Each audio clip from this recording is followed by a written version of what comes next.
नमस्कार, जय जोहार। मैं ऋषि सोनी। आप देख रहे हैं हमारे यूट्यूब चैनल दैनिक समाचार छत्तीसगढ़। छत्तीसगढ़ से जुड़ी हुई 10 सबसे महत्वपूर्ण एवं बड़ी खबरें सिर्फ इसी चैनल पर। तो आज हम आप लोगों को लेकर चलते हैं छत्तीसगढ़ की पहली बड़ी खबर की ओर। बीजापुर मुठभेड़ में महिला नक्सली की मौत, एनकाउंटर में कई और माओवादियों के मारे जाने का दावा। हम आपको बता दें कि बीजापुर के बांसगुड़ा में 20 अक्टूबर को हुए एनकाउंटर में एक और महिला नक्सली मारी गई हैं। घायल हालत में महिला नक्सली मौके से भागने में कामयाब रही थी। मृतक नक्सली का नाम पद्म सुखी है। पुलिस ने दावा एनकाउंटर के कुछ और नक्सलियों के मारे जाने का दावा कर रही है। बता दें कि 20 अक्टूबर को आईईडी ब्लास्ट के बाद पुलिस और नक्सलियों के बीच मुठभेड़ में कई राउंड गोलियां चली थी। गोलीबारी में 2 जवान भी जख्मी हुए थे।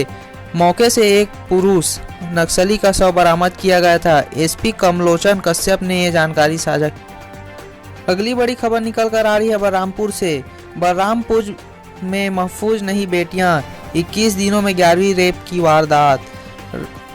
बलरामपुर में दुष्कर्म की वारदातें तेजी से बढ़ रही है। लगातार एक के बाद एक रेप की केस घटनाओं ने जिले के लोगों के जहन में भय का माहौल बना दिया है। अब एक 17 साल की नाबालिग लड़की की दैहिक शोषण का मामला सामने आया है। आरोपी 2 साल से नाबालिग का शारीरिक शोषण कर रहा था।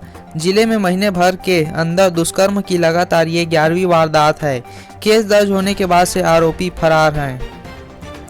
बता दें, इससे पहले विजयनगर इलाके में 90 साल की बुजुर्ग महिला से रेप की कोशिश की घटना सामने आई थी। घर में घुसकर 25 साल के युवक ने वृद्धा से रेप की कोशिश की थी।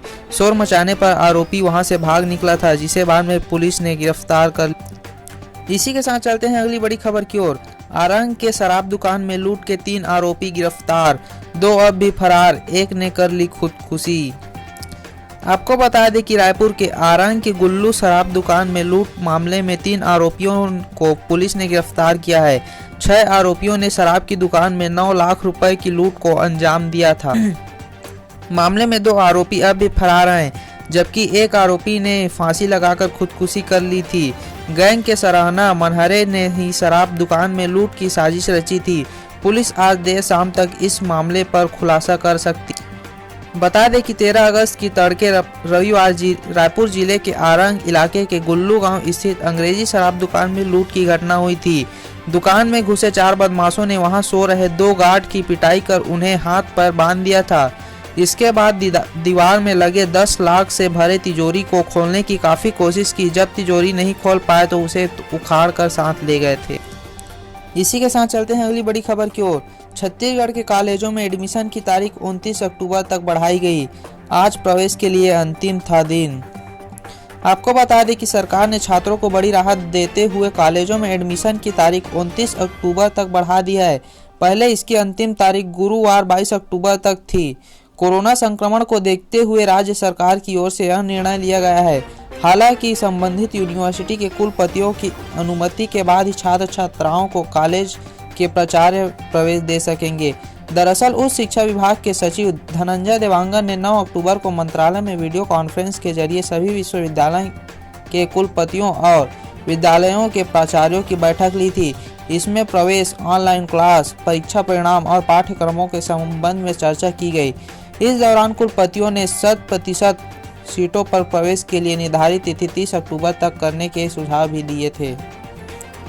इसी के साथ चलते हैं अगली बड़ी खबर की ओर, लेकिन उससे पहले हमारा आपसे अनुरोध है, अगर आप हमारे YouTube चैनल पर नए हैं तो चैनल को सब्सक्राइब कीजिए तथा बेल आइकन के बटन को प्रेस कर ऑल नोटिफिकेशन को ऑन कर लीजिए ताकि सबसे पहले वीडियो का नोटिफिकेशन आप तक पहुंच सके। तो चलिए चलते हैं अगली बड़ी खबर की ओर। बेटी होने पर होता है माता पिता का सम्मान, 2 बेटियों के बाद परिवार नियोजन हो, इसके लिए कर रहे प्रेरित। आज हम एक ऐसे गांव की बात करने जा रहे हैं जहां बेटियां होने पर उल्लास होता है, उमंग होती है। पूरा गांव माता पिता को बधाई देने पहुंचता है और बाकायदा माता पिता का सम्मान होता है। यह गांव बालोद जिले का देवरी। पिछले 3 साल से यह परंपरा शुरू की गई है और अब तक 30 बच्चियां यहां जन्म ले चुकी हैं, जिनके माता पिता का सार्वजनिक सम्मान किया गया है। पास के ही जिले में 2 दिन पहले एक बच्ची को नदी में फेंकने की वारदात सामने आई थी। ऐसे में बगल के ही जिले में ऐसा गांव मिसाल है। इस गांव की सरपंच नेमबाई चुम्मन है। उसने बताया कि गांव के महिलाओं के प्रति बहुत सम्मान है। यहाँ कुछ परिवार ऐसे भी हैं जिनकी 3 से 4 बेटियां हैं। इसी कारण अब इस बात की भी कोशिश की जा रही है कि 2 बेटियों के बाद परिवार नियोजन अपनाया जाए। गांव की कुल आबादी 2627 है, जिसमें 1331 महिला व 1356 पुरुष है। नेमबाई का कहना है कि हम इस धारणा को बदलने में लगे हैं कि बेटियां पराया धन नहीं होती है और बेटा होना जरूरी है। इसका असर यह है कि 2 बेटी के बाद परिवार नियोजन कराने वाले दंपत्ति की संख्या बढ़ रही है। कोरोना काल के कारण अभी सम्मान समारोह सामूहिक आयोजन नहीं हो रहा है, लेकिन माता पिता का सम्मान उनके घर जाकर किया जा रहा है। इसी के साथ चलते हैं अगली बड़ी खबर की ओर। गरीबों की रसोई में उज्ज्वला की लौ पड़ी धीमी, लौट आया मिट्टी के चूल्हे का जमाना।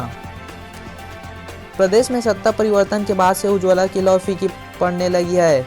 गरीबों की रसोई से गैस चूल्हा और सिलेंडर गायब हो गया है। मिट्टी के चूल्हे का जमाना एक बार फिर लौट आया है। दरअसल राज्य में सत्ता परिवर्तन होते ही प्रधानमंत्री नरेंद्र मोदी की महत्वाकांक्षी योजना पीएम उज्ज्वला योजना को बंद कर दिया गया है। राज्य सरकार ने उज्ज्वला योजना का अनुदान बंद कर दिया है। देश में नरेंद्र मोदी के नेतृत्व में सरकार बनने के बाद पीएम उज्ज्वला योजना की शुरुआत कर एक क्रांतिकारी कदम उठाया गया है। इस योजना को लागू किए जाने से एक तरफ जहां वृक्षों की वनों की अंधाधुंध कटाई पर रोक लगी, वहीं दूसरी तरफ माताओं बहनों के स्वास्थ्य पर अच्छा असर पड़ा और उनके समय की भी बचत होने लगी। तत्कालीन भाजपा सरकार द्वारा इस योजना के तहत प्रत्येक हितग्राही को गैस चूल्हे व पहली रिफिलिंग के लिए 1400 रुपये का अनुदान दिया जाता था, किंतु सत्ता परिवर्तन के बाद राज्य की कांग्रेस सरकार ने इस योजना के लिए अनुदान जारी करना बंद कर दिया है। इसके कारण पेट्रोलियम कंपनियां इस योजना को लागू करने में व अमल में लाने में हिला हवाला कर रही है। नतीजतन पात्र हितग्राहियों को भी योजना का लाभ नहीं मिल पा रहा है। अगली बड़ी खबर निकल कर आ रही है मरवाही से। कांग्रेस भाजपा समेत 8 उम्मीदवारों के बीच होगी टक्कर। आपको बता दें कि मरवाही उपचुनाव में कांग्रेस भाजपा समेत 8 उम्मीदवारों के बीच टक्कर होगी। सोमवार को कांग्रेसी एक और निर्दलीय उम्मीदवार को बैठाने में सफल हो गए। इसके पूर्व रविवार को शिवसेना व 4 निर्दलीय उम्मीदवारों ने नाम वापस ले लिया था। साथ ही जनता कांग्रेस छत्तीसगढ़ के प्रदेशाध्यक्ष अमित जोगी, उनकी पत्नी ऋचा जोगी समेत 6 उम्मीदवारों के नामांकन खारिज कर दिए गए थे। नाम वापसी के लिए निर्धारित 2 दिनों के भीतर निर्दलीय उम्मीदवारों को कांग्रेस उम्मीदवार डॉक्टर के ध्रुव के समर्थन में नाम वापसी कराने के लिए रणनीतिकार मशक्कत करते रहे। जिले के प्रभारी मंत्री जय सिंह अग्रवाल कार्यकर्ताओं के साथ स्वयं ही जूझते रहे। नाम वापसी के दौरान बीते दिनों तक इसका असर भी दिखाई दिया। इस पहले दिन जिस तरह कांग्रेसी दिग्गजों ने शिवसेना प्रत्याशी सहित 5 निर्दलीय को चुनाव मैदान से हटाकर अपनी रणनीति का खुलासा भी कर दिया, तो आने वाले चुनाव मैदान में जो आएंगे उनका नाम निम्न है। देखते हैं। कांग्रेस डॉक्टर के ध्रुव, भाजपा से डॉक्टर गंभीर सिंह, गोंडवाना दंड गणतंत्र पार्टी से रितु सिंह पेंद्राम, राष्ट्रीय गोंडवाना पार्टी से Urmila Mako, Ambedkarite party of India Pushpa Korche, Bharatiya tribal party से वीर सिंह नागेश, भारतीय सर्वजन हिताय पार्टी से लक्ष्मण पोते व निर्दलीय प्रत्याशी सोनमती सलाम है। अगली बड़ी खबर निकल कर आ रही है। छात्रा के कमरे से मोबाइल और 5 बैग ले गए चोर। पीएससी की तैयारी कर रही छात्रा के कमरे में घुसकर चोरों ने मोबाइल और 5 बैग पार कर दिए। पीड़ित की शिकायत पर कोतवाली पुलिस ने जुर्म दर्ज कर लिया है। सरगुजा जिले के बखरी पार सूर सीतापुर निवासी शिवानी गुप्ता 24 वर्ष कश्यप कॉलोनी में रहकर पीएससी की तैयारी कर रही है। उनके साथ उनकी छोटी बहन मुस्कान भी रहती है। मंगलवार की रात दोनों बहनें पढ़ाई कर रही थी। करीब 3 बजे सोने चली गई। इस दौरान उनके कमरे का दरवाजा खुला था। बुधवार को सुबह 7 बजे जब वे जागी तो उनका बैग, 5 बैग और 2 मोबाइल गायब था। रूम के बाहर निकलने पर उन्होंने देखा कि बैग में रखे कपड़े बिखरे पड़े हैं। चोरों ने बैग के साथ ही उनका एटीएम भी पार कर दिया। पीड़ित की शिकायत पर कोतवाली पुलिस ने जुर्म दर्ज कर लिया है। आज के लिए बस इतना ही। मिलते हैं अगले वीडियो के साथ। अगर आपको वीडियो अच्छा लगा तो वीडियो को लाइक करें, कमेंट करें तथा शेयर करना ना भूलें। साथ ही चैनल को सब्सक्राइब कर बेल आइकन के बटन को ऑन कर लीजिए तथा ऑल नोटिफिकेशन को ऑन कर लीजिए ताकि वीडियो का पहला नोटिफिकेशन सबसे पहले आप तक पहुंच सके। धन्यवाद। जय छत्तीसगढ़।